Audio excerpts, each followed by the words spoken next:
पिता है, कौन विष्णु की मां, शंकर का दादा कौन है, हमको दे बता। ये जानने के लिए कृपया सुनिए।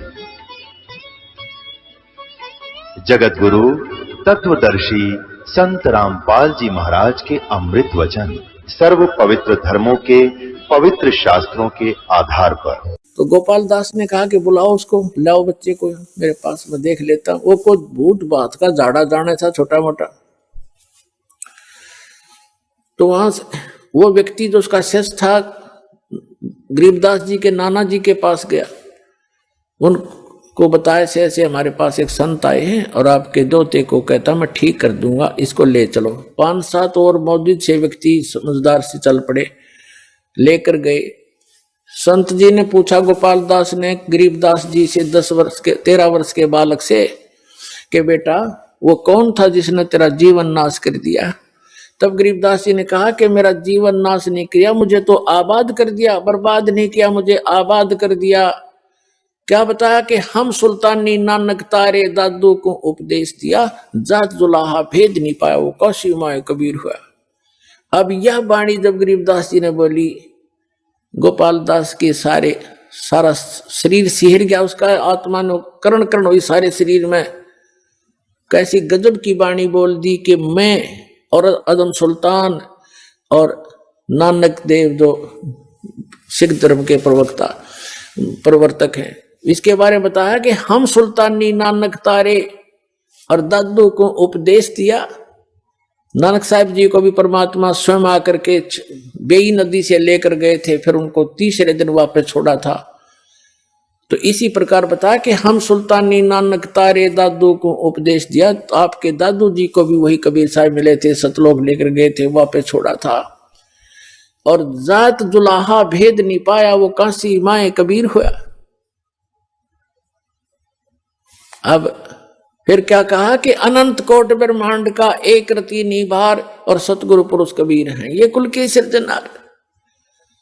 अपनात्माओं वो 65 साल का बूढ़ा वृद्ध गोपाल दास और 13 वर्ष के बालक के आगे हाथ जोड़ कर खड़ा हो गया और कहने लगा महाराज जी ये अमृत वाणी लिखवा दो, लिपिबद्ध करा दो, ये तो आने वाले समय में कलयुग के जीवों का उद्धार करेगी। आप तो आंखों देखी, आप तो भगवान को मिलकर आए हो।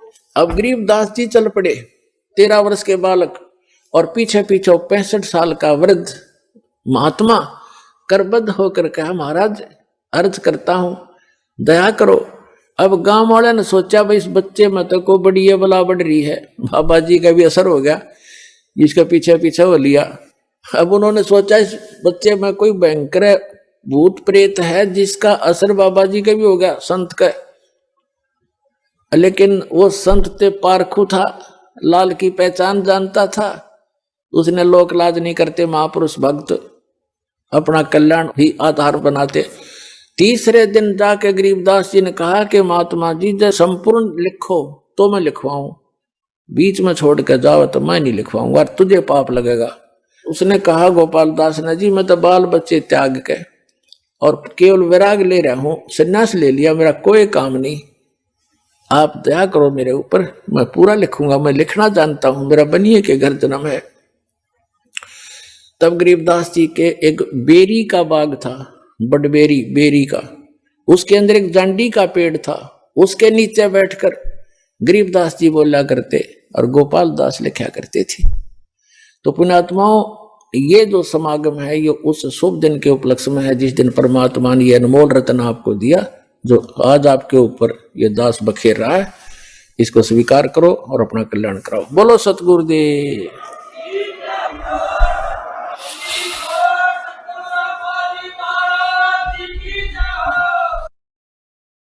परम पिता परमात्मा पूर्ण ब्रह्म सारी सृष्टि के रचनहार कबीर परमेश्वर जी की असीम रजा से पुण्यात्माओं आप ये सत्यनारायण कथा सुनने के लिए उपस्थित हुए। अभी तक हमने जिन भी भगवानों को सत्यनारायण मान करके साधनाएं की वो हमारी अबोधता थी, हमें ज्ञान ठीक से नहीं मिला था। हम श्री विष्णु जी को सत्यनारायण मानकर उनकी कथा सुना करते थे। सत्यनारायण का अर्थ है सत्य माने अविनाशी, नारायण माने यानी भगवान परमात्मा जो जल के ऊपर विराजमान होने वाला। नार माने जल, आयन माने उस पर आकर के विराजमान होने वाला, उसको नारायण कहते हैं। तो सत्य माने अविनाशी, नारायण माने परमात्मा, वो भगवान जो जल के ऊपर आकर विराजमान होता है, वहां निवास करता है। तो श्री विष्णु जी सतोगुण भगवान हैं, ये नासवान हैं। श्री देवी पुराण सचित्र मोटा टाइप गीता प्रेस गोरखपुर से प्रकाशित के 123 पृष्ठ पर, उसमें स्पष्ट लिखा हुआ है, विष्णु जी कहते हैं अपनी माता दुर्गा से कि तुम शुद्ध स्वरूपा हो, ये सारा संसार आप ही से उद्भासित हो रहा है। मैं ब्रह्मा और शंकर आप ही की कृपा से विद्यमान है। हमारा तो आविर्भाव माने जन्म और तिरोभाव मीन मृत्यु होती है, हम अविनाशी नहीं। तो हमने गलती से इस चतुर्भुजी भगवान विष्णु जी को सत्यनारायण मान लिया, हमारे धर्म गुरुओं को ज्ञान नहीं था। अब सत्यनारायण अविनाशी भगवान कौन है? सत्य साहिब कहो, सत्यनारायण कहो, परम अक्षर ब्रह्म कहो, ये कौन है? ये असंख्य ब्रह्मांड का रचनेहारा और संचालक, इन सब का जनक है। वो कौन है? उसका शुभ नाम क्या है? उनका शुभ नाम बंदी छोड़ कबीर साहेब, कबीर परमेश्वर, सत्य कबीर यानी सत साहेब। सत साहेब तो उसकी उपमा है, उनका गुण है, और वास्तविक नाम उनका है कबीर परमेश्वर। तो वो कौन है? जो काशी के अंदर 120 वर्ष तक एक जुलाहे की भूमिका, दानक की भूमिका करते हुए पूरे विश्व को ज्ञान प्रदान किया करते थे। वो परमात्मा सत्यनारायण है, सत्य साहेब है। पुण्यात्माओं, ये ज्ञान कहां से हुआ कि ये सत्यनारायण है? ये ज्ञान इस दास को कैसे हुआ? परमेश्वर की एक वाणी पढ़ी कबीर भगवान की कि वेद मेरा भेद है, मैं ना वेदन के माही, और जौन वेद से मैं मिलूं ये वेद जानते नहीं। ये चारों वेद मेरी ही महिमा का गुणगान कर रहे हैं, मेरी महिमा बता रहे हैं, लेकिन इन वेदों में वर्णित विधि से मेरी प्राप्ति नहीं हो सकती। इनसे हटकर एक और वेद है जिसको सूक्ष्म वेद कहते हैं, जिसको तत्व ज्ञान भी कहते हैं। उस वेद के अंदर मेरे पाने की विधि है, और उसका ज्ञान इन वेदों में किसी में नहीं। तो यहां परमात्मा ने कहा है कि वेद मेरा भेद है, और मैं ना मिलूं वेदन के माही, और जौन वेद से मैं मिलूं वो वेद जानते नहीं। इसका प्रमाण कहां है? श्रीमद् भगवत गीता अध्याय नंबर 4 के श्लोक नंबर 32 में गीता ज्ञानदाता कहता है कि अर्जुन, जो अभी आपने सुना श्लोक 25 से लेकर 31 तक कि कोई तो देवताओं की पूजा करता है, कोई हठ योग करता है, कोई तीक्ष्ण व्रत रखता है, अहिंसावादी बनकर घूमता है, कोई स्वाध्याय करते रहते हैं, कोई केवल योग अभ्यास करते हैं, कोई प्राणों की श्वासों की गति को आते जाते देखते रहते हैं। ये सभी साधक अपनी साधना को पापनाशक जानते हैं, इसको अच्छा मानते हैं, तभी तो वो कर रहे हैं। जब उनको ज्ञान होगा कि साधना ठीक नहीं है तो तुरंत त्याग देंगे। और चौथे अध्याय के 32वें श्लोक में बताया है कि उस परमेश्वर ने, सच्चिदानंद घन ब्रह्म ने अपने मुख कमल से तत्व ज्ञान बोलकर सुनाया है। वो सच्चिदानंद घन ब्रह्म की वाणी है, वो तत्व ज्ञान है। और उसके अंदर ये यज्ञों की जानकारी, यज्ञ माने धार्मिक अनुष्ठानों की जानकारी विस्तार के साथ कही गई है, वो तत्व ज्ञान है। उसको जानने से फिर सभी पापों से मुक्त हो जाता है प्राणी।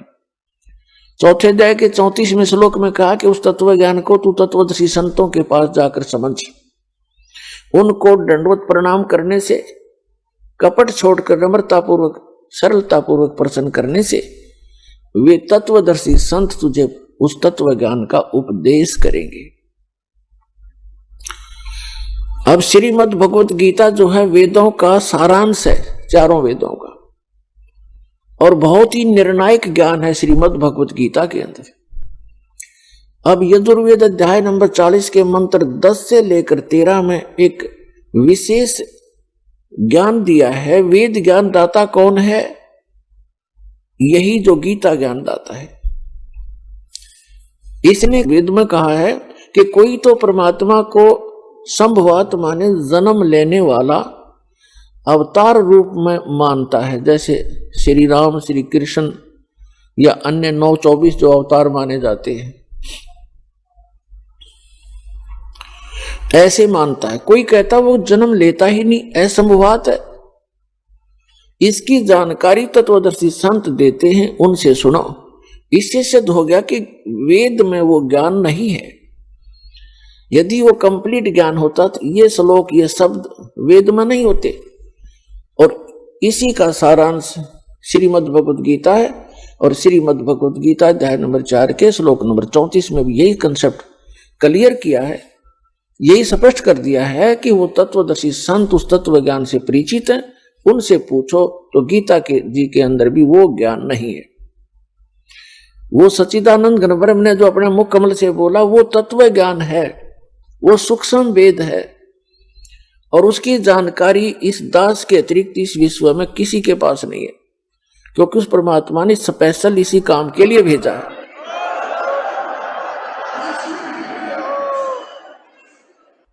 तो वो तत्व ज्ञान है, उसमें लिखा है कि जौन वेद से मैं मिलूं, ये वेद जानते नहीं। तो पुण्यात्मा वो परमात्मा स्वयं आते हैं, अपने मुख कमल से वो ज्ञान प्रचार करते हैं। और उसी ज्ञान को परमात्मा ने स्वयं ही आकर के, जैसा उनका विधान है, वेदों के अंदर परमात्मा की महिमा सुनाई गई है। जैसा कि आपने परमात्मा की वाणी, कबीर साहिब की वाणी अभी सुनी कि वेद मेरा भेद है, मैं ना मिलूं वेदन के माही, और जौन वेद से मैं मिलूं ये वेद जानते नहीं। ऋग्वेद मंडल नंबर 9 सूक्त 86 मंत्र नंबर 26 और 27 में, ऋग्वेद मंडल नंबर 9 सूक्त 82 मंत्र 1, 2, 3 में, ऋग्वेद मंडल नंबर 9 सूक्त 54 मंत्र 3 में, ऋग्वेद मंडल नंबर 9 सूक्त 20 मंत्र 1 में, ऋग्वेद मंडल नंबर 9 सूक्त 94 के मंत्र नंबर 1 में, ऋग्वेद मंडल नंबर 9 सूक्त 95 के मंत्र 1, 2 में, ऋग्वेद मंडल नंबर 9 सूक्त 96 यानी 96 के मंत्र 10 से लेकर 20 में। उसका ये सारांश है कि वो पूर्ण परमात्मा, वो परम अक्षर ब्रह्म, सर्वोत्पादक परमात्मा, सबकी उत्पत्ति करने वाला, सबका पिता, ऊपर के लोक में रहता है, ऊपर, और सिंहासन पर राजा के समान विराजमान है। सिर पर मुकुट है, श्वेत छत्र है, ऊपर बहुत बड़े एक महल नुमा और गोल आकार के गुम्बज के अंदर सेंटर में भगवान का वो सिंहासन विराजमान है। और जब वो यहाँ आता है, क्योंकि यहाँ काल का लोक है और ये एक शैतान है, ये काल, इसने सबको मिसगाइड करना इसका उद्देश्य है, और सबको गलत साधना पर आधारित करना, सारी बुराइयां करवाना, इनके कर्म बिगड़वाना, इसका मूल कर्तव्य है। इसका जो है एक धर्म बना हुआ है। शराब, मांस, तंबाकू सेवन करना, चोरी, ठगी, जारी, रिश्वतखोरी करके अपने कर्म बिगड़वाना, ये इसका परमो धर्म है। और उस परमात्मा का धर्म है कि इन बुराइयों से छुड़ाना, अपने बच्चों को अपराधों से बचाना और सच्चा ज्ञान बताना। उसके लिए वो स्वयं ही आते हैं। ये सच्चा ज्ञान किसी के पास नहीं जाने देता। अपने सत्य का ज्ञान और अपने जो संदेशवाहक काल के दूत भेजकर वो संत रूप में जनता को और भी अधिक मिसगाइड कर देते हैं। तो उस सच्चे ज्ञान को देने के लिए उस परमात्मा को स्वयं ही आना पड़ता है। और वो अच्छी आत्माओं को मिलते हैं जो दृढ़ भक्त होते हैं। उनको उपदेश देने के उद्देश्य से, उपदेश करने के उद्देश्य से वो परमात्मा आते हैं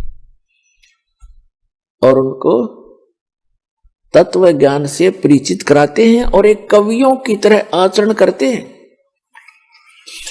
और अपने उस तत्व ज्ञान को अपने मुख कमल से, लोकोक्तियों के माध्यम से, यानी दोहों के माध्यम से, कविताओं से बोल बोल कर उच्चारण करके वो सुनाया करते हैं, जिस कारण से वो एक प्रसिद्ध कवियों में से भी एक प्रसिद्ध कवि की उपाधि प्राप्त करते हैं और वो कवियों की तरह आचरण करते हैं। अपने मुख कमल से वो ज्ञान सुनाते हैं, लेकिन वो होते हैं परमात्मा। अन्य कवियों का जो ज्ञान है वो अपने सतर का एक, जैसे आम कवि होता है वो ऐसा ही ज्ञान होता है, लेकिन ये परमात्मा भी उसी प्रकार का आचरण करता है, लेकिन इनका ज्ञान श्रेष्ठ होता है और सब सदग्रंथों से मेल होता है।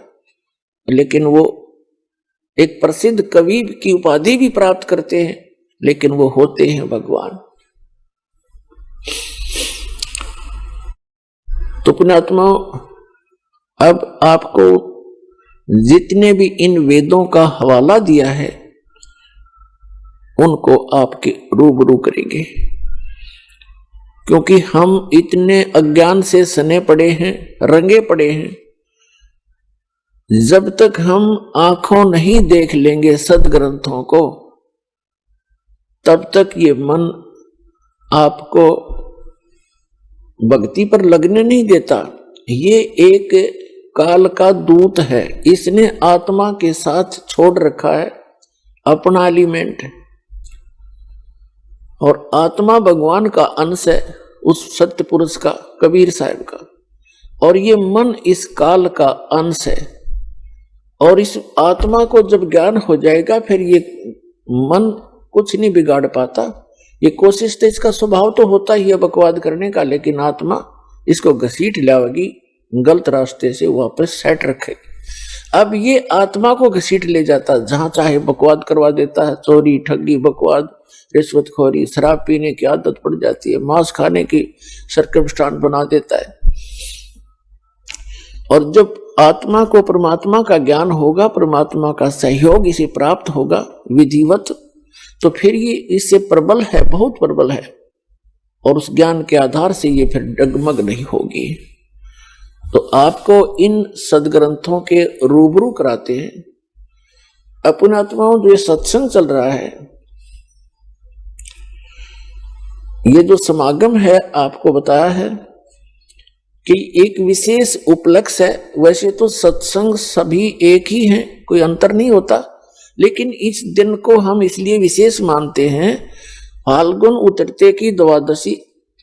इस दिन परमात्मा सतलोक से चलकर आए थे, जैसी वो लीला किया करते जो वेदों में वर्णित है। वेद मेरा भेद है, मैं ना मिलूं वेदन के माही, और जौन वेद से मैं मिलूं, ये वेद जानते रहे। तो परमात्मा जैसी लीला किया करता है और वेद उसके साक्षी हैं, उसी लीला अनुसार उस परमात्मा ने प्रत्येक युग में ये लीलाएं की हैं। इस कलयुग के अंदर दास को जो नॉलेज में है, ध्यान में है, वो बताता हूं, वो किन किन को मिले। आदरणीय धर्मदास साहिब जी बांधवगढ़ वाले, मध्य प्रदेश वाले को, आदरणीय मुल्कदास साहिब जी, आदरणीय नानक साहिब जी सिख धर्म के प्रवर्तक को, वो अकाल मूर्त सत्य पुरुष यानी पूर्ण परमात्मा कबीर भगवान, इनको आकर मिले बेई नदी पर। और ऐसे ही आदरणीय दादू साहिब जी को मिले, आदरणीय गरीबदास साहिब जी गांव छुड़ाने जिला दद्दर हरियाणा वाले को मिले, और आदरणीय गीसा दास साहिब जी गांव खेखड़ा जिला मेरठ उत्तर प्रदेश वाले को, अब शायद उनका बागपत डिस्ट्रिक्ट बन गया होगा, उस समय ऐसा था। तो इनमें से जो ये फाल्गुन सुदी द्वादशी, इसको किन महापुरुष को मिले हैं, किस दृढ़ात्मा को मिले हैं, अच्छी आत्मा को? आदरणीय गरीबदास साहिब जी गांव छुड़ानी जिला दद्दर हरियाणा वाले को मिले, और उनको सचखंड लेकर गए सतलोक में, और ऊपर के सभी दृश्य दिखाए उनको, ब्रह्मा विष्णु महेश की सतीथी आंखों दिखाई, और उन्हीं के मुख से कहलवाई कि हम तो जन्म मृत्यु होती है और हम कंप्लीट गॉड नहीं है, हमारा जन्म मृत्यु होता है, हम केवल सीमित कार्य ही कर सकते हैं। और फिर धर्मराज के दरबार में लेकर गए। जब धर्मराज यानी यहाँ का चीफ जस्टिस है ब्रह्मांड का, जो ही कबीर परमेश्वर जी उस धर्मराज के दरबार में पहुंचे, चीफ जस्टिस के दरबार में पहुंचे, धर्मराय ने चेयर छोड़ दी, अपना सिंहासन त्याग दिया और नीचे खड़ा होकर करबद्ध हो गया, क्योंकि ये अध्यात्म मार्ग जो है उसी को प्रभावित करता जिसके अंदर वो कनेक्टेड होता है।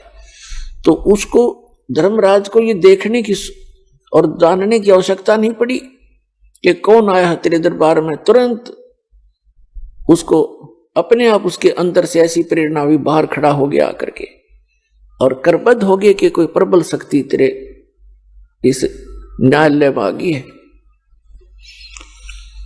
तो गरीबदास साहिब जी आंखों देख रहे हैं और कबीर साहब उस धर्मराज को डांट लगा रहे हैं, जिसके सामने ब्रह्मा विष्णु महेश की हिम्मत नहीं बात करने की। ब्रह्मा विष्णु महेश भी अगर उसके दरबार में जाएंगे तो वो सिंहासन नहीं छोड़ेगा। जैसे अपना चीफ जस्टिस होते हैं सुप्रीम कोर्ट के, तो उनके सामने चाहे कोई प्रधानमंत्री जाए या कोई अन्य कोई कितना ही बड़ा अफसर जाए, वो चेयर नहीं छोड़ेंगे। यदि राष्ट्रपति जाएगा तो उन्होंने वो सिंहासन त्यागना होगा, उनके लिए खड़ा होना पड़ेगा। तो इसी प्रकार वो सुप्रीम पावर कबीर भगवान जब उस धर्मराज के दरबार में गए, वो खड़े हो गए। तब परमात्मा ने जैसे एक बड़ा अधिकारी छोटे अधिकारी को डांट लगाता है और वो उनकी हर बात को यस करता है, ऐसे कबीर साहब ने धर्मराज को धमकाते हुए कहा, एक विशेष शक्ति से बोला। फिर गरीबदास जी ने अपनी अमृत वाणी में वो आंखों देखी वार्ता लिखी है। धर्मराय दरबार में देई कबीर तलाक, मेरे भूले चूके हंस को तू पकड़िए मत कजाक। बोले पुरुष कबीर से धर्मराय कर जोरे, तेरे हंस को पकड़ू नहीं मोहे 2 ही लाख करोड़। धर्मराज को परमात्मा ने डांटते हुए कहा कि धर्मराज दरबार में देई कबीर तलाक, मेरे भूले चूके हंस को भी तू पकड़ना मत कजाक। यानी एक किस्म का उसको धमकाते हुए कहा। तो कहते हैं धर्मराज हाथ जोड़कर बोले पुरुष कबीर से, पुरुष माने परमात्मा, बोले परमात्मा कबीर से, वो धर्मराज कर जोड़ आपके हंस को पकड़ू नहीं मैंने 2 ही लाख करोड़। फिर धर्मराज ने एक प्रार्थना की कि हे भगवान, आपकी शरण में आने से पूर्व जिन्होंने गलतियां की हुई हैं, पाप भी किए हैं, इनके अकाउंट में मेरी बही में यानी मेरे खाते में मेरे पास लिखे हुए, और यहाँ का विधान है जैसे कर्म करेगा वो फल तो मुझे देना ही पड़ेगा। क्या कहते हैं, कर्मों से तीरथ थे और मुख से कहें कबीर, उनको निश्चय पकड़ूंगा, मन जड़नी पड़े जंजीर। के जो आपका नाम ले रहे हैं अब तो, लेकिन पहले उन्होंने जैसे कर्म कर रखे हैं उसके आधार से तो दाता मन उनको पकड़ना पड़ेगा और उनको यथावत सजा देनी पड़ेगी, जंजीर से बांधना पड़ेगा। तब परमात्मा ने कहा कबीर साहब ने, कर्म भरम ब्रह्मंड के मैं पल में करहूं नेस, जिन हमरी दुहाई दी सो करो हमारे पेसे। तेरे इस ब्रह्मांड के कर्म तुमने इनको ऐसे विवश कर रखा है, इनको इतना मिसगाइड करके तुमने ये पाप करवा रहे हो इनसे, तो इनके सभी पूर्व के जो पाप हैं उन सब को मैं क्रॉस कर दूंगा, उनको कैंसिल कर दूंगा, नाश कर दूंगा। और जिन्होंने मेरा नाम ले दिया कि मैं कबीर जी का भक्त हूं, तो मेरे पास ले आना, तुम उसका अकाउंट मत करना। फिर धर्मराज ने कहा कि जो आपकी आज्ञा प्रभु वही होगा। तो पुण्यात्माओं, ऐसे बहुत से प्रमाण हैं। एक भक्त कह रहा था कि मैं रात्रि में सो रहा था और दो ऐसी बुरी बुरी शक्ल के आए और मुझे पकड़ कर ले चले, कहा चलो। मैंने कहा कहां ले जा रहे हो? कि तुम्हारा टाइम हो लिया, तेरा समय पूरा हो गया है और धर्मराज के पास तुझे ले जा रहे हैं। वो कहने लग गया कि जब हम उस धर्मराज के दरबार के आसपास पहुंचा तो मुझे याद आई वो बातें कि हम तो परमेश्वर कबीर जी के भक्त हैं और हमें सत्संग में सुनाया गया है कि परमात्मा ने ये कहा है कि धर्मराज कहते हैं सतगुरु शरण आके, कबीर साहिब की शरण आने के बाद धर्मराज डर कैसा, और की तो बात छोड़ो। तो कहते हैं वो बात याद आई मेरे।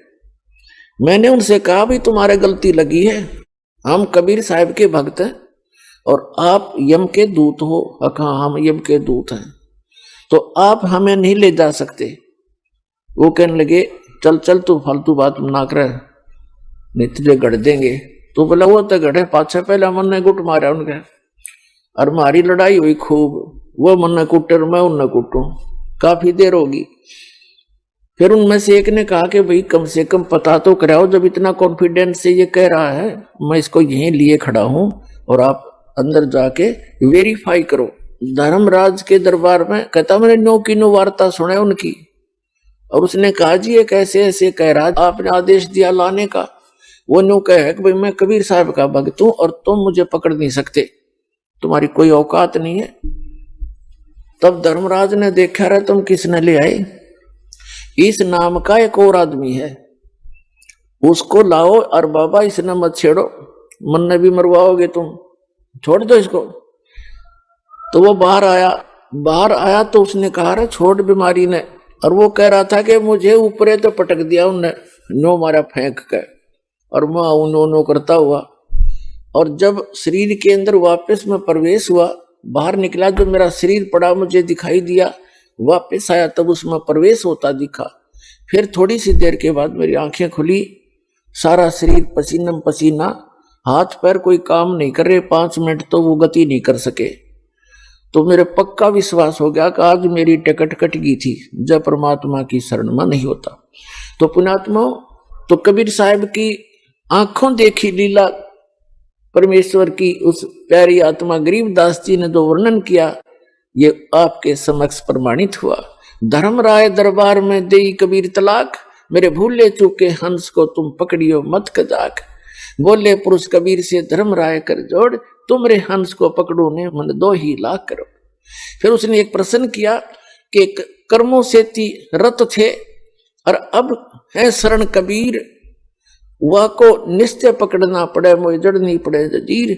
तब परमात्मा ने कहा तेरे कर्म भ्रम ब्रह्मंड के ये पल में कर हूं नेस, सबको नष्ट कर दूंगा पूर्व जन्म के जितने भी पाप हैं, और जिन हमारी दुहाई दी सो करो हमारे पेश। तो ये आपके रूबरू समक्ष हुआ। और फिर कहा है शिव मंडल ब्रह्मापुरी चाहे विष्णु लोक में हो, अमरे गुण भूल नहीं तो आने छुटाऊं तो। कहां तक का आपका गारंटी लेते हैं भगवान कि जैसे आप जी सत साधना कर रहे हो, प्रथम मंत्र जो आपको दिया जाता है इन सभी यहाँ के देवताओं का है। देखो पुण्यात्माओं, जब तक हम कंप्लीट स्पिरिचुअल नॉलेज से परिचित नहीं होते, पूर्ण अध्यात्म ज्ञान से, तो हम ऐसे ही लड़ते झगड़ते रहते हैं। कोई ब्रह्मा जी को बड़ा छोटा बताता है, कोई विष्णु जी को बड़ा बताता है। शिव का पुजारी कहता है शिव सबसे श्रेष्ठ है, ये सर्वशक्तिमान है।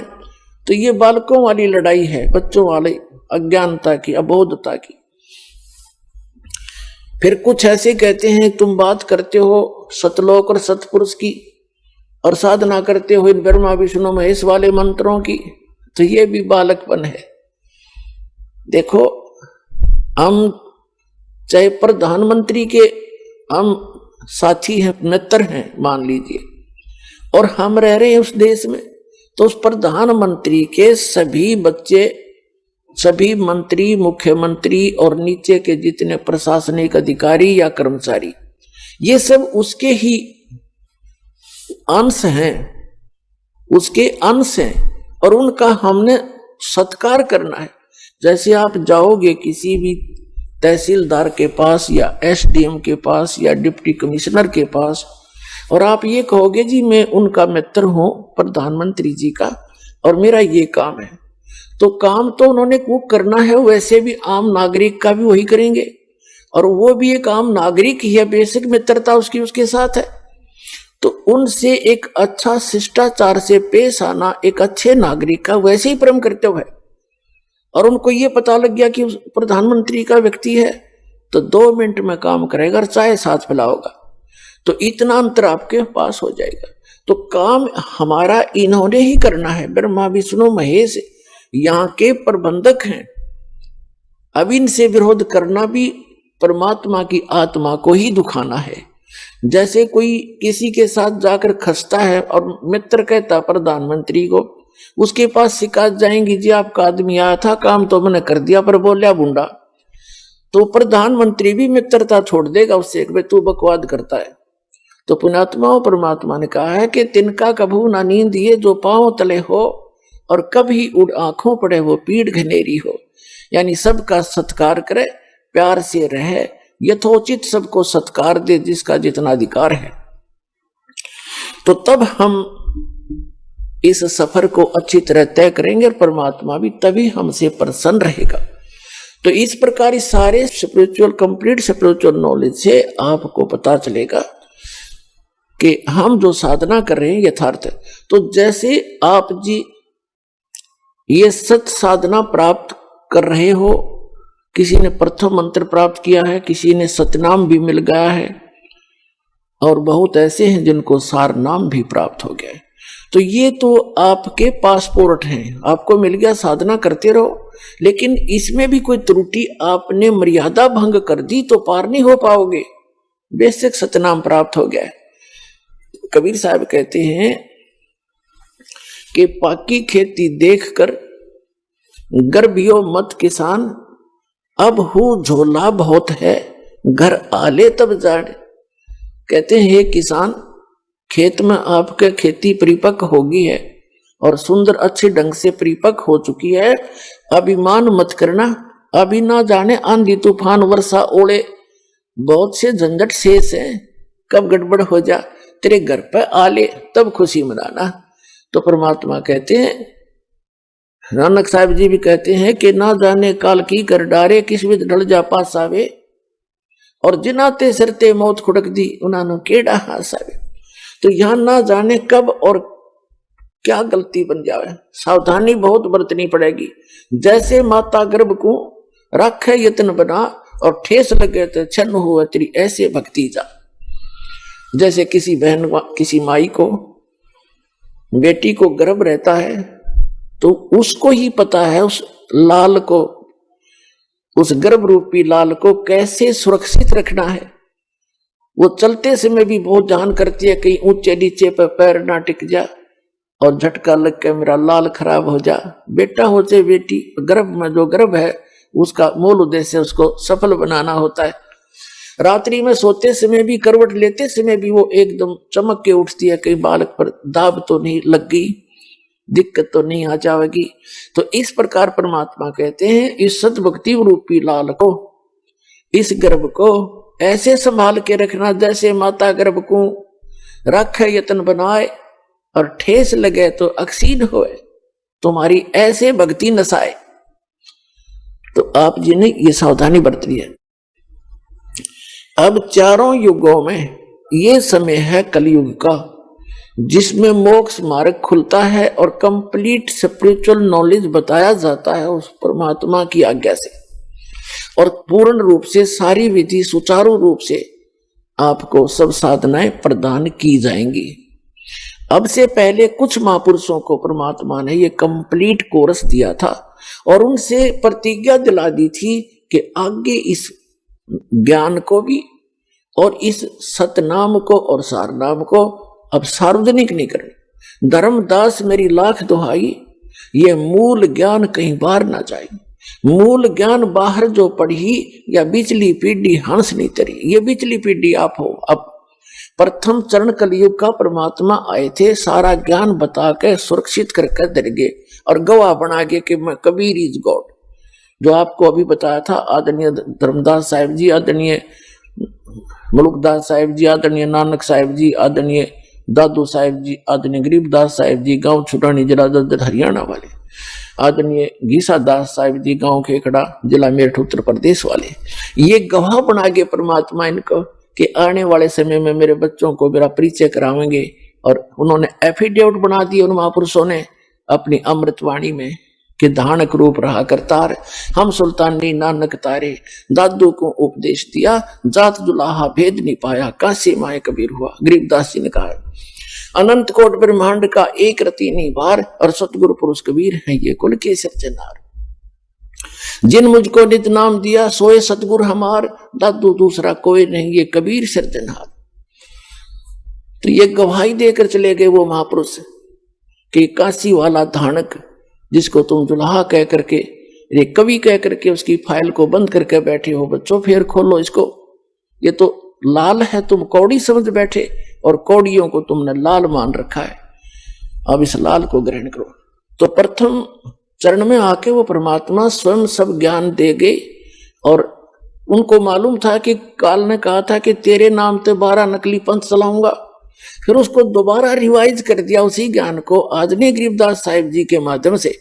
जो ये आज का सत्संग का जो मुख्य उपलक्ष्य है, वैसे तो हम पूर्णमासी को करते थे, ये इसलिए द्वादशी के को भोग लगाने जा रहे हैं कि इस दिन ये वो शुभ दिन है जिस दिन परमात्मा ने आके पुनः उस ज्ञान को दोबारा प्रदान करवाया। उनको मालूम था कि काल के दूत थोड़ा बहुत गड़बड़ कर जाएंगे उस कबीर परमात्मा की अमरवाणी में, और वो उन्होंने बहुत सा कर भी रखा है। जिसकी बुद्धि ने जैसा काम किया, जहां उन्होंने ठीक नहीं लगा उसको चेंज कर दिया, लेकिन फिर भी उसमें बहुत गणे तथ्य ऐसे रह गए जो उनकी समझ में नहीं आए, नहीं तो उनको भी खराब कर देते वो लोग।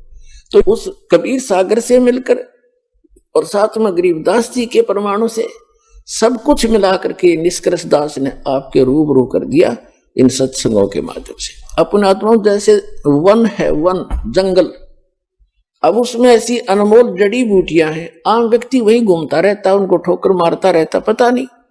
तो ये सदग्रंथ जो हैं ये वन है, और वेद को पता होता है किस जड़ी के पत्ते लेने हैं और किसके फल लेने हैं, किसके फूल तोड़ने हैं जो औषधि बन जा। तो इस दास को परमात्मा ने आध्यात्मिक वैद बना दिया, और इन सदग्रंथों से निकाल लिए वो किसी के पत्ते, किसी के फल, किसी के फूल, किसी की जड़ से, तो वो बनाकर एक जड़ी आपको दे दी जो भगवान ने पहले ही बता रखी थी कि ये मिलाने से ऐसे जड़ी बनती है। तो प्रथम जड़ी आपको दे रखी है 7 औषधि मिला के, दूसरी केवल 2 से ही काम करेगी, क्योंकि प्रत्येक औषधि का अकेली का कुछ अन्य गुण होता है, और उसमें मिक्स बनाकर चूर्ण बना दिया जाए तो उसका कुछ अन्य गुण होता है, और केवल 2 को मिलाकर प्रयोग किया जाए उसका अन्य गुण होता है। और ऐसे इन मंत्रों के आप लाभ समझना जो दास ने आपको प्रदान किए, भगवान के दिए हुए। तो जो प्रसंग चल रहा है उसी को क्लियर करते हैं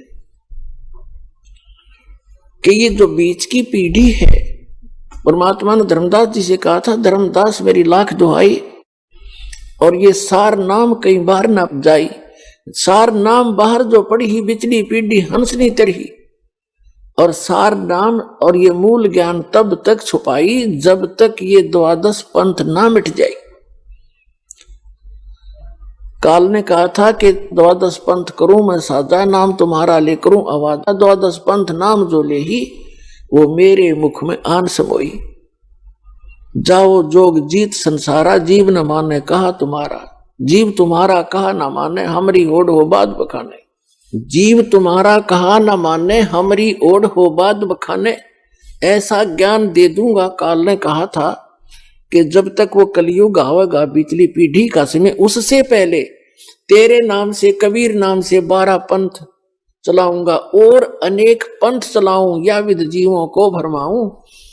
और जाओ जोग जीत संसारा, परमात्मा अपने पुत्र जोगजीत के रूप में आए थे, वो पहचान नहीं सका ये। और जाओ जोग जीत संसारा, जीव न माने कहा तुम्हारा, उनको ऐसा अज्ञान से ठोक दूंगा जब कलयुग शुरू होगा, जब तुम्हारा आने का समय होगा, उससे पहले इतना रंग दूंगा और अनेक पंथ चलाऊं, या विद जीवों को भरमाऊं। ये राधा स्वामी पंथ, दंदन सतगुरु पंथ, ये जय गुरुदेव पंथ, विनोद वाला, हाणी वाला, ताराचंद वाला पंथ, ठाकुर जी वाला पंथ, ये कृपाल वाला पंथ, ये सारी एक कुएं का पानी है। ये निरंकारी पंथ, रियासाराम और सुधांशुरी ने कख नहीं पता, अब कितने दुनिया को भ्रमित किए बैठे।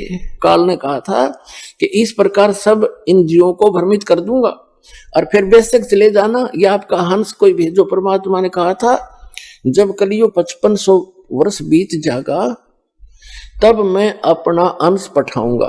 उन्होंने खुद भी कहा कि मैं आऊंगा, वो खुद ना आए तो दास भेज दिया। फिर परमात्मा ने कहा कि जब कलयुग 5500 वर्ष बीत जाएगा उस समय पूरी पृथ्वी, मेरे बच्चे पृथ्वी के ऊपर जितने भी प्राणी हैं सभी इस सतनाम को प्राप्त करके मोक्ष प्राप्ति करेंगे, कंप्लीट कोर्स प्राप्त करके। जितने जीव जहान हिंदू मुसलमान और जितने जीव जहान, तब तक सिख धर्म का तो उत्थान नहीं हुआ था और ईसाई धर्म यहां था नहीं, मुसलमान और हिंदू धर्म ही थे। तो परमात्मा ने कहा कि जितने जीव जहान और जितने भी पंथ हैं या जितने भी आने वाले समय में कुछ भी होगा, कलयुग जब 5500 वर्ष बीत जाएगा उस समय पूरी पृथ्वी पर इस सतनाम का प्रचार होगा और सभी बच्चे मेरे प्यारी आत्मा मुझे पहचानेंगी इस भक्ति करके और सतलोक चले जाएंगे। अपना आत्मा, आपके घर में जो भी संतान अब आवेगी वो एक विशेष परमात्मा की प्यारी आत्मा होंगी और पूर्व जन्म की उनकी भक्ति बहुत अधिक होगी। वो स्टॉक रखा हुआ भगवान ने अलग से, जैसे अभी जो दास बताने जा रहा था पहले उसको क्लियर करते हैं। तो ये जो इस समय में प्रत्येक युग में यही समय होता है, इस समय में जो सत भक्ति करते हुए नियमित रहते हुए आधीनी के साथ अपना समय व्यतीत करते हुए गुरु को परमात्मा तुल्य मानते हुए अपना रिहर्सल करके और सत भक्ति करते हुए अंतिम श्वास तक और शरीर त्याग कर चले गए, वो सीधे सतलोक जाएंगे, उनको कोई रोकने वाला नहीं है। और सहज भाव से जहाज में बैठ कर जाओगे आप, देख लेना बच्चों।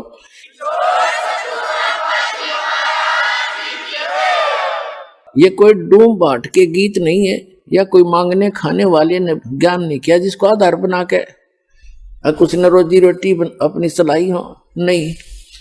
ये गरीबदास साहिब जी द्वारा बोले गए वचन है, गॉड गिवन है, कबीर गॉड गिवन है।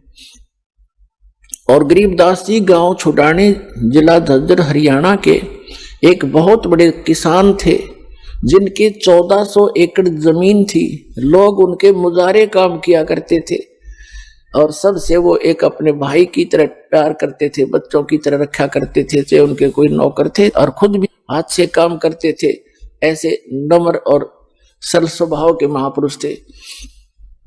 तो उन्होंने बताया है कि कबीर इज गॉड, एक जाट व्यक्ति और दानक ना भगवान बतावे, और वो भी समर्थ को मांगनिया खड़िया नहीं।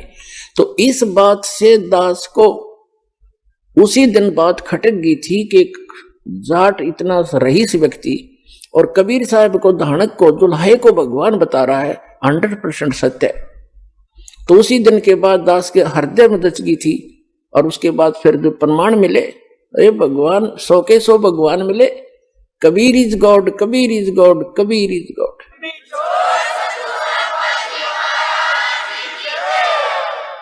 तो यही वो समय है चारों युगों का। इसमें जो पार हो गए वो तो गए जहाज में बैठ के, और अवश्य जाएंगे। ये कोई किसी आम व्यक्ति की बताई बातें नहीं है। और ये ज्ञान और ये भगवान आज तक सुना ना, कानों भी छींट भी नहीं लगी थी हमारे, और आज सब सदग्रंथों से प्रमाणित, सभी सदग्रंथों से प्रमाणित, और आंखों देखे वो संत गवाह। और वो भक्ति जो महापुरुषों ने की और गरीबदास जी ने अपने ग्रंथ में कंप्लीट लिखी हुई है, लेकिन सारनाम और सतनाम थोड़ा सा गोलमोल करवा रखा है जानबूझ कर उन्होंने। बाकी प्रथम जो मंत्र है जो आपको दिया जाता है, गरीबदास जी के ग्रंथ में कंप्लीट लिखा, एज इट इज लिखा है।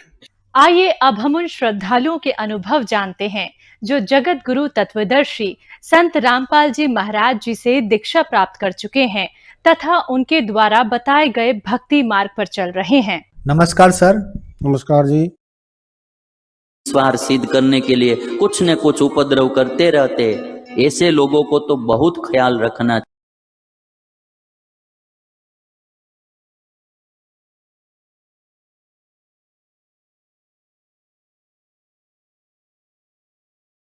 क्या आप कोई भक्ति साधना भी करते थे? हाँ जी, मैं धन धन सतगुरु से जुड़ा हुआ था, और उसमें मैं भंगीदास था। और भंगीदास 5 साल रहने के बाद में फिर मुझे सेवा मिली 5 प्रेमी की, यानी उसमें 5 पंच चुने जाते थे। तो 5 मेंबर बोलो, वो मेरी सेवा रहती थी उसमें। लेकिन 15 साल जुड़ने के बाद में भी मेरे पिछले पुण्य समझो, जिससे कि मैं बहुत आगे बढ़ रहा था। 1000 भक्तों को मैंने नाम दिलवाया धन धन सतगुरु सच्चा सौदा से, और हर महीने बस लेके जाता था। मेरी सेवा थी हर महीने जाने की वहाँ पे, और मुझे हर महीने दात भी मिलती थी। जनवरी के महीने में मुझे लेमन सेट, टी सेट, लुटिया, बाल्टी, जाग, रिजाई, बिछौने, यानी सारे इनाम में प्राप्त कर चुका था वहाँ से। साल भर में 130 दिन यानी 150 दिन तक की हाजिरी मेरी होती थी एक साल में वहाँ आश्रम में। लेकिन मुझे लाभ कुछ नहीं मिला। ऐसे चलते चलते मेरी एक दिन बिटिया बीमार हो गई, और उसे दुनिया में दिखाने के बाद में भी कोई उसका रोग हाथ नहीं आया। लास्ट में हम गुरुजी के पास सिरसा आश्रम पहुंचे। रात को 9 बजे हम गुफा में लेकर जब पहुंचे, मैं अभी भी दोनों, और लड़की थी साथ में। गुरमीत सिंह जब हमारे पास में आए तो हमने बोला उनसे, तो बोले बेटा कर्मों का फल तो भोगना पड़ेगा, सेवा करो, सुमरन करो, इससे कुछ कम हो सकते हैं। उस दिन के बाद में मैं वहां से कान पकड़ के आ गया कि मैं आज के बाद में इस आश्रम में नहीं आने का। और फिर मैं तांत्रिक विद्या में बढ़ गया। लड़की को दिखाया तो वहां से कहीं से लाभ हो जाता था, कहीं से फिर वही बीमारी बढ़ जाती थी। 8 दिन उसे एक बीमारी होती थी सांस रुकने की, फिर अगले दौर में एकदम से उसे जो है फालिस जैसा हिसाब बन जाता था, हाथ पैर रुक जाते थे उसके चलने से। कभी गर्दन सीधी नहीं होती थी। उसे बहुत रोग थे, कोई डॉक्टर पकड़ नहीं पाता था। तांत्रिक गारंटी लेते थे कि इसे हम ठीक कर देंगे, इतने पैसे लगेंगे। तो मैंने 10 बार 10-10 हजार रुपये तांत्रिकों को दिए। एक बार तो एक तांत्रिक बोला कि 50,000 रुपये लगेंगे, जीवन भर के लिए मैं ठीक कर दूंगा इसे, कभी ऐसी कोई बाधा नहीं आएगी भूत प्रेत की या कोई भी। तो मैंने 50,000 रुपया दिया उसे। लेकिन 3 महीने ठीक रहने के बाद में फिर उसी तांत्रिक ने हाथ जोड़ लिए कि हमारे बस की नहीं है, कोई भारी इस पर कोई शैतान ऐसा है कि इसने तो हम पे भी धावा बोल दिया। भाई हार मान के फिर मैं गंगा जी नहाने के लिए आया था, वहां हवन करवाया एक तांत्रिक ने रात को 12 बजे। सर 15 साल से आप गुरमीत राम रहीम सिंह जी डेरा सच्चा सौदा सिरसा से जुड़े रहे, फिर क्या कारण बना कि आप संत रामपाल जी महाराज की शरण में आए? बिटिया की बीमारी के कारण ही, जब कोई सॉल्यूशन ही नहीं मिला, हार मान के मैं तांत्रिकों ने भी हाथ जोड़ लिए। तो एक रोज मैं मावस पे गंगा जी पे हवन करके जा रहा था, वो भी एक तांत्रिक ने बताया था। जब हवन करके जा रहा तो रास्ते में ट्रेन में पुष्पुल गाड़ी आती है दिल्ली से, तो दिल्ली के एक भगत जी सेवा कर रहे थे, तो उन्होंने एक पर्चा दिया। तो मैंने जो देखा कि उसमें ब्रह्मा विष्णु महेश के माता पिता कौन है, शेरावाली माता का पति कौन है, हमें जन्म देने वाला कौन परमात्मा है, फिर मारता भी है कौन है वो। तो मैं बोला कि हमारे यहाँ हिंदू धर्म में हमने जन्म लिया, लेकिन हमें आज तक नहीं पता कि क्या है ये। किसी ने आज तक कोई शिक्षा नहीं दी। राधा स्वामी पंथ या धन सदगुरु पंथ में भी कोई ऐसी शिक्षा नहीं मिली। मन के भैया इसके उत्तर कहाँ से मिलेंगे? तो वो लड़का बोला कि निकाल के उसने एक किताब दी, ज्ञान गंगा, तो अच्छी मोटी किताब थी। मैं बोला क्या पैसे देने हैं? 10 रुपए। तो मैंने 10 रुपए जेब में हाथ डाला तो मेरे पास 100 का नोट था एक बचा हुआ। वो भगत जी कहने लगे दिल्ली से यहाँ तक किसी ने पुस्तक नहीं ली मेरे पे 100 कोई नोट है, भाई टूटे हुए पैसे दे दो। इतनी बातचीत हो रही थी, मेरा स्टेशन आ गया और मैं एकदम, मेरी हाय से निकल गई कि पुस्तक भी नहीं मिल रही और ये उत्तर भी कैसे मिलेंगे। फिर एक मेरे ही गांव का था, मैंने उससे कहा कि भाई मुझे 10 रुपए दे दो। तो उसने पहले तो मना कर दी, मैंने जबरदस्ती उसके जेब में हाथ डाल दिया और मैंने 10 रुपए, उसके 10 ही रुपए थे, उसकी जेब में निकाल लिए। मैंने कहा उतर के थोड़ा के दे दूंगा। तब मैंने किताब ली। जब किताब मैंने पढ़ी तो आज तक 15 साल धन सदगुरु में रहा, उन संतों को भी ये नहीं पता कि क्षर पुरुष, अक्षर पुरुष, परम अक्षर पुरुष है कौन। ये वहां कहीं कोई जिक्र ही नहीं आता इस चीज का। तो मैं पढ़ता रहा। लड़की और मेरी पत्नी जो है वो भी कहती नहीं कहाँ चला है किताब, उठा के फेंको, अलग को काम नहीं कर रहे, ढोर खड़े हैं। लेकिन मैं फिर पढ़ने बैठ गया। तीसरे दिन, 3 दिन हो गए पढ़ते पढ़ते, तीसरे दिन मैंने जो है उसमें नंबर था एक मास्टर जो राम कुमार ढाका जी, उनका नंबर था। मैंने उनका फोन लगा दिया।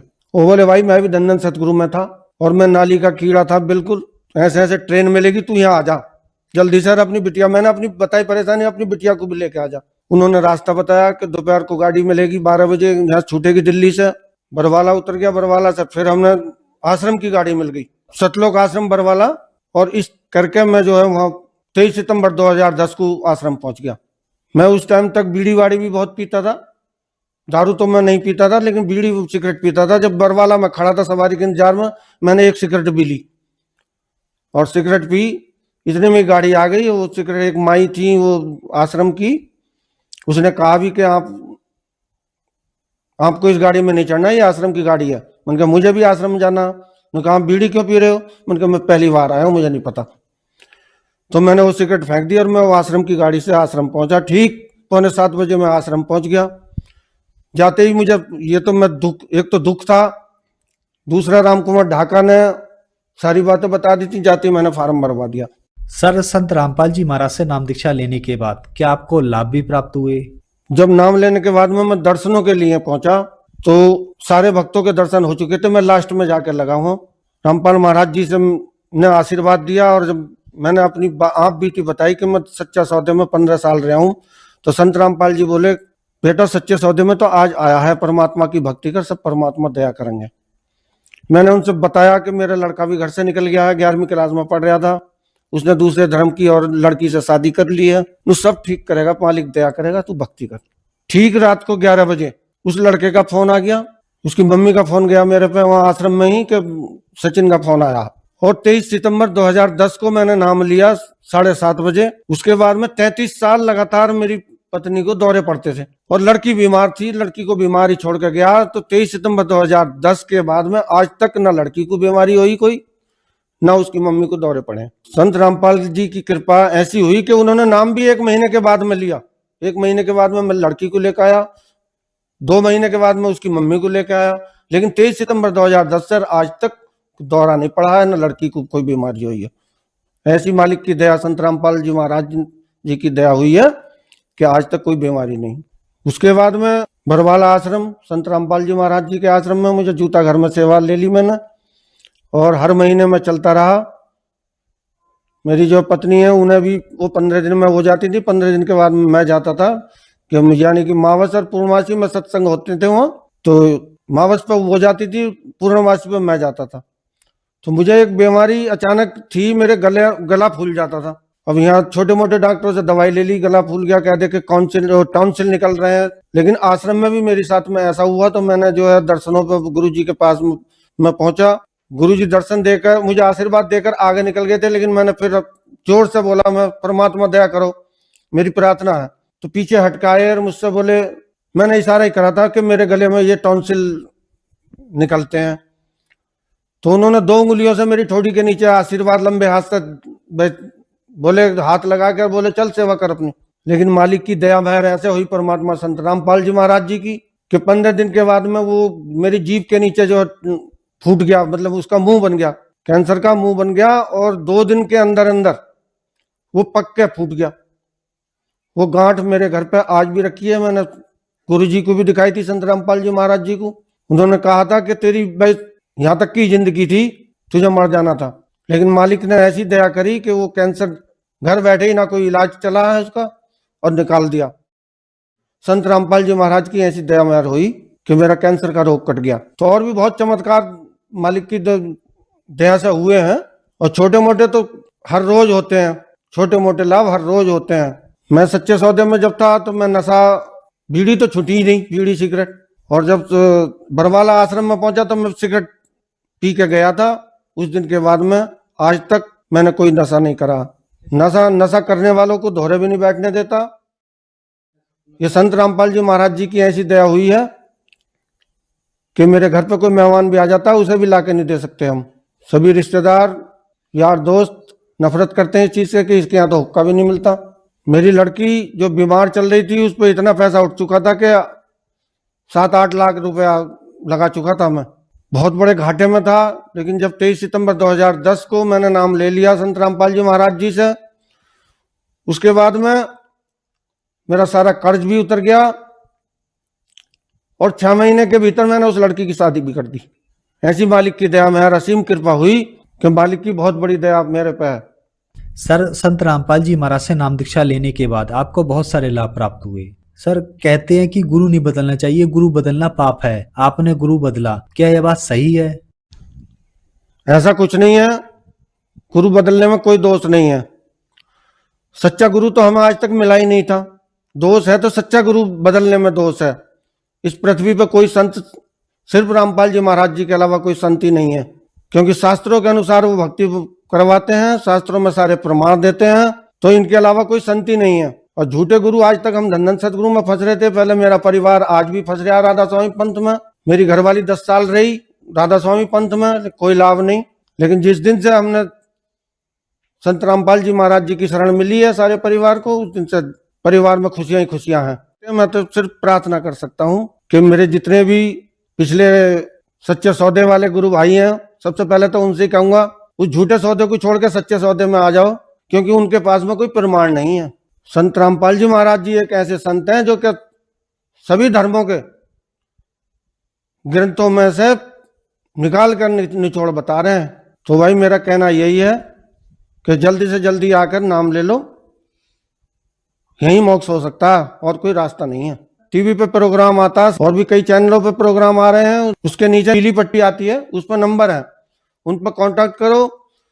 मालिक ने, सतगुरु रामपाल जी महाराज जी ने ऐसा सॉल्यूशन निकाल दिया कि सारे जिलों में, हर प्रदेश में, हर जिले में नामदान सेंटर चल रहे हैं संत रामपाल जी महाराज जी के। तो उनसे पता करके कांटेक्ट नंबर पे अपना नामदान सेंटर पे पहुंच के अपना नाम ले सकते हो, अपना कल्याण करवा सकते हो। सर, बहुत बहुत धन्यवाद आपका। सत साहिब।